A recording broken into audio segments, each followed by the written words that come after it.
आज मैं आप सबके लिए एक सुंदर सा प्यारा सा लड़की या लड़के की शादी में जब मायन पूछते हैं उसके बाद उसके पहले जब कलश रखा जाता है, गूँथा जाता है और बरा चौंकते हैं, ये गीत दोनों ही कलशा और बरा दोनों में ही गाया जाता है। आप लोग गाइए। गीत अच्छी लगी तो कमेंट बॉक्स में लिखिए, लाइक कीजिए, सब्सक्राइब कीजिए। आधे ताले हंस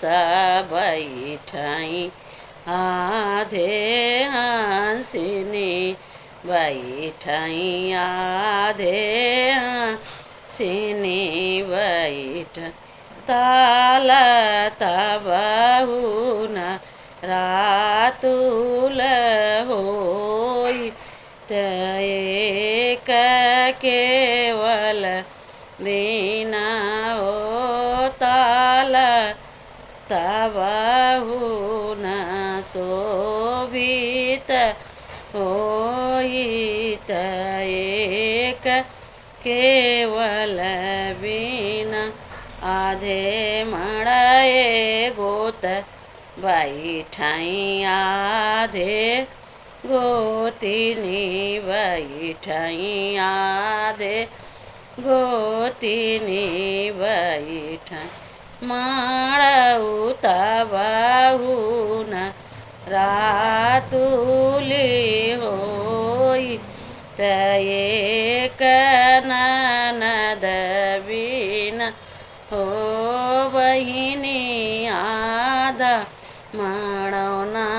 मरासू उनत, एक ननद बिना आईनी ननदी गोसाईनी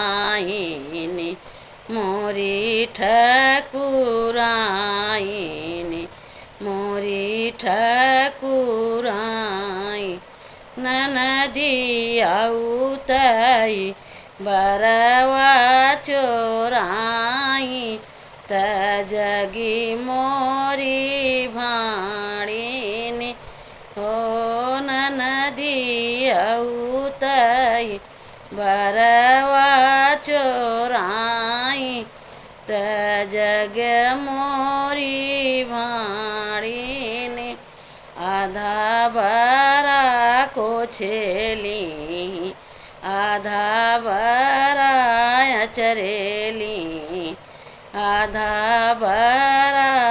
चरेली, ननदी डेवढ़ी डाकत बरा गिरी गात, जगी में हंसी भाई हो ननदी डेवढ़ी